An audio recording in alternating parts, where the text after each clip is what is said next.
Hello everyone, this is Major Green, also known as Nitpicking Nerd, and this is a review of episode 11 of Star Trek Discovery called The Wolf Inside. And I actually had very high hopes for this episode. I thought maybe finally we'll get a great episode because it has such a good setup. And they are now in the mirror universe. Michael is now pretending to be her mirror self, who died, which is kind of similar to what happened with Captain Sisko in the mirror universe. He took the place of his mirror self. And so it has such a good setup, they can jump right into the action because the previous episode set everything up, so they don't have to waste time. And so this episode had so much potential, there's so much cool stuff they can do. The episode did have some cool moments, but even those were kind of ruined by the stupid writing, and I'll get to it in a moment. So it's very disappointing, and also once again very boring, very slow pace. Dragging things out needlessly, things that should have been done quickly, they are being done so long over so many episodes, it's extremely slow pace. And I can forgive the slow pace, I can forgive the fact that they are dragging things out if they make it all worthwhile in the end. If they deliver something amazing, then it will all be worth it. But they don't, and also it has so many dumb moments in it. For example, they show that they beam prisoners out into space as execution, and that's great, but they show that they are already frozen the moment they appear in space. So realistically, it should take them a few seconds for that to happen. So the way they showed it is physically wrong, so that kind of stuff annoys me. Also, they show that Saru is a slave who serves Michael, and he gives her a bath and a massage, etc. And I like that stuff because it reminded me of the Intended in the Mirror Universe in Deep Space Nine. So that was fine, but then she asks for his name and he says a slave has no name. And in a later scene, she accidentally calls him Saru and he's surprised. And then she tells him that it's a name that she made up for him. I assume that he did have a birth name, but simply is forbidden to use it. And so wouldn't he be surprised of how she knows that name? And wouldn't she assume it, just like I do, that maybe it was his name in the past? So shouldn't she assume that as at least a possibility? So maybe he was surprised that she knows his real name, so why would she say that it's a name she just made up? If he had that name in the past, in his childhood, and we know that everyone in this universe has the same names, so wouldn't he be surprised of how she knows it? So that was kind of a dumb moment which they really didn't think out. And this episode is just dragging everything so long, and the opening credits were only in the 14 minutes mark of the episode.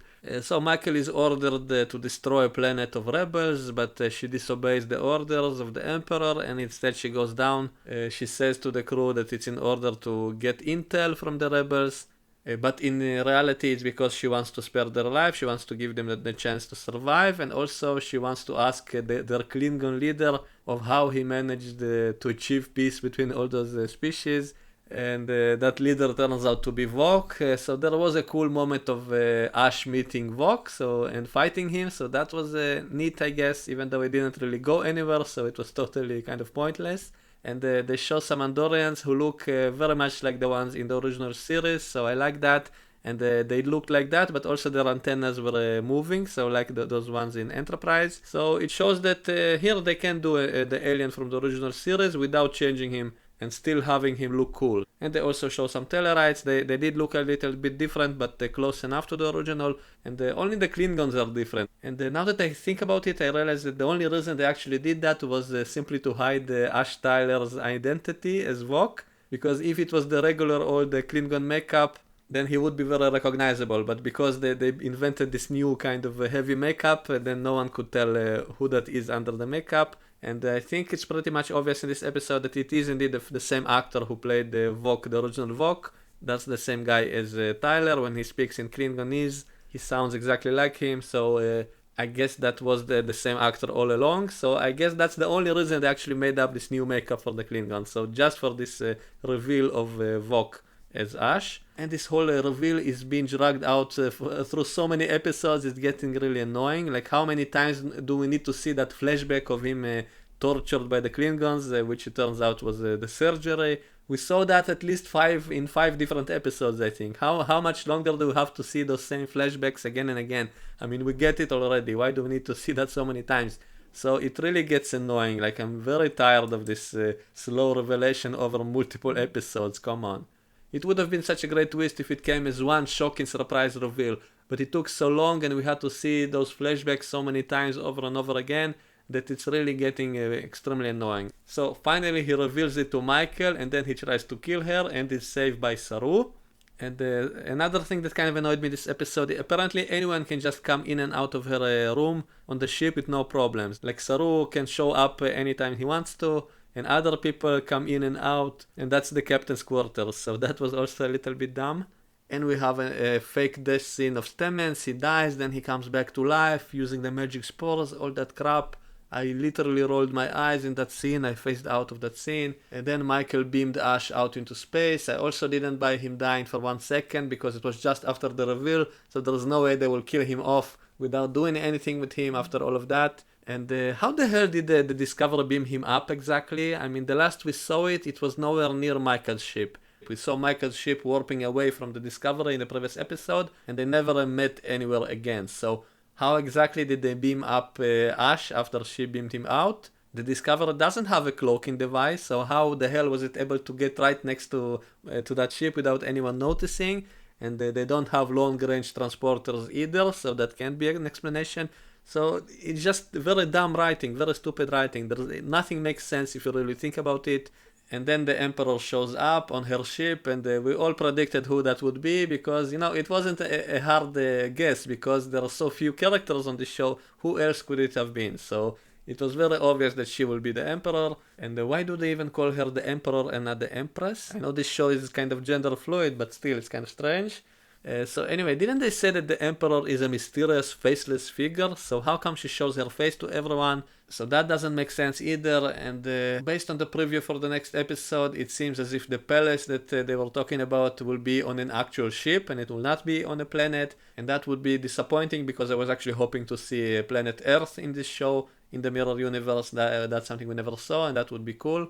And yet apparently they're not even going to go to Earth. It will all be on the Emperor's ship. It will be on yet another closed set. No matte paintings, no planets. We do see a planet in this episode, but it's kind of boring. It's kind of like a desert. We do have some CGI city in the background or something, but not really impressive. Basically this whole show feels like a bottle show. Everything is in the same sets of the ship. And I wonder how long they are actually going to drag out this story. How many episodes will it take in this Mirror Universe? Is it going to be the whole season or what? The pacing is just way too slow. I don't like this, and I honestly don't care anymore. I don't care about the show, and if I wasn't making reviews, I probably would not keep watching it. And I'm sad to say this because I did have some hope that maybe this show will become better, but it's not. So does anyone really like this show? Let me know in the comments. Do any of you watch this show and like it? Do you enjoy this show? Because I honestly don't enjoy anything in it. Everything is stupid. They had a fight scene between Ash, Tyler, and Vok. That was a neat idea, but it didn't go anywhere. Nothing happened. Ash just kind of changed his mind. And by the way, that sword looks really ridiculous. How come the blades go both ways? Isn't it dangerous for the Klingon who wields it? That's exactly what happened in the first episode, isn't it? That Michael just pushed the Klingon and he killed himself with his own sword. So that design is just stupid. Everything is stupid in the show. The writing is stupid. And I also hate those long monologues they do, like Michael is telling the story, endlessly talking about how she feels and stuff like that. None of the other shows did that. They did have that, the log that they sometimes do and they record what they think in the log. But it was never done like this, like half the episode is just her thoughts about the situation. Who cares about that? Show, don't tell. Stop telling us what she thinks and instead actually show us that she's actually doing something. Also, some of the dialogue is terrible, and I don't know if it's the writing of those lines or the delivery, but something is way off, something is terrible in the way that she talks. It sounds as if someone is just reading a script. It doesn't sound like someone who is actually talking this way. And I'm wondering how long are they going to drag out the story of the Mirror Universe, how many episodes will it take, because I'm really getting tired of it. It doesn't go anywhere, it's not cool enough, it's not interesting enough, so it's not worth it to have all this long setup and long monologues. So that's all I have to say about this episode. Let me know what you think in the comments below. Did any of you actually enjoy this episode? I'm curious to know. Let me know in the comments, and I will see you all next time. This ship has been beyond the boundaries of our universe, of known scientific reality. Who knows where it's been, what it's seen, and what it's brought back with it. Ship doesn't really go faster than light. What it does is it creates a dimensional gateway that allows it to jump instantaneously from one point of the universe to another light years away. How? Use a rotating magnetic field to focus a narrow beam of gravitons. These in turn fold space-time consistent with Weyl tensor dynamics until the space-time curvature becomes infinitely large and you produce a singularity.